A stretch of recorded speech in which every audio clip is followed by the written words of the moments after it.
Hi, this is Michael Davis of Speaking CPR. This past weekend, I had the great privilege of watching the Indianapolis 500-mile race. This is actually the 37th race that I've attended.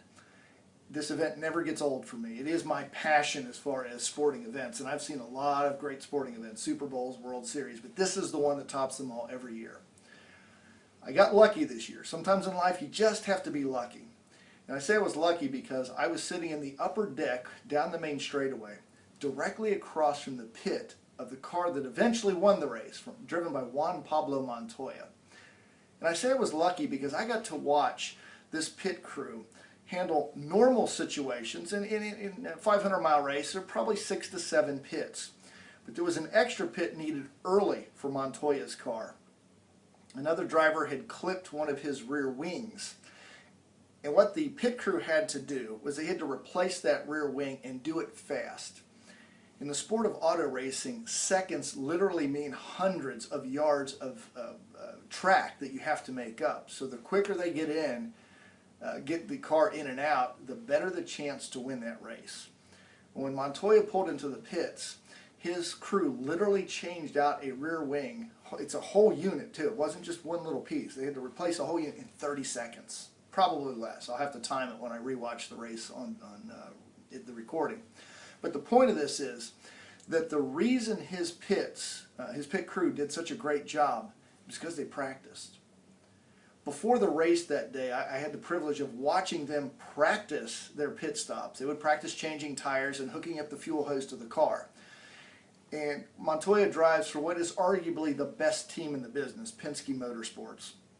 And one of the reasons they're the best is because they practice, drill, and rehearse so often that they can handle any situation, even the unexpected, when part of a rear wing gets torn off and has to be replaced.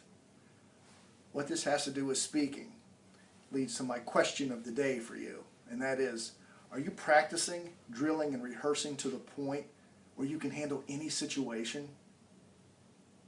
See, the best professional speakers are not paid because they have great messages. They're paid, and they're paid well, because they can handle the unexpected. It's the microphone that goes out at the worst time. It's the PowerPoint that doesn't work when you had all these great images put together. It's dealing with unruly crowd members. These things don't happen often, but when they do, are you prepared for them? The only way you can truly be prepared and to handle them in a professional manner is to know your material so cold that I could roust you out of bed at 3 o'clock in the morning, and there's a pretty good chance you could give me that presentation without even thinking about it.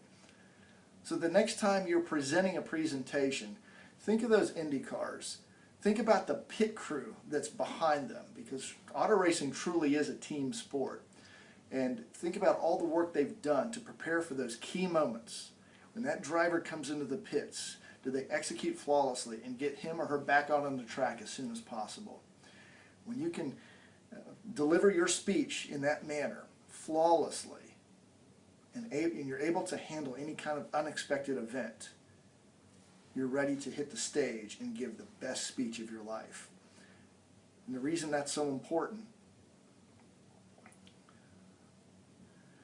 now you may not have the same pressure as an IndyCar driver or a pit crew, where seconds in the pits can literally mean the difference between winning or losing. Montoya won by 0.1 seconds this year.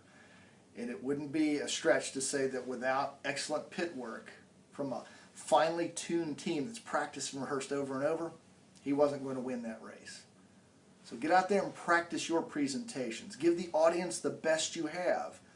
And when the unexpected occurs, you can handle it and give them an event in a presentation they'll remember long after you speak. Until next time, always remember, you have a story and a message that someone needs to hear. Craft that story well and deliver it in a dynamic style, and you will touch more lives than you can ever imagine.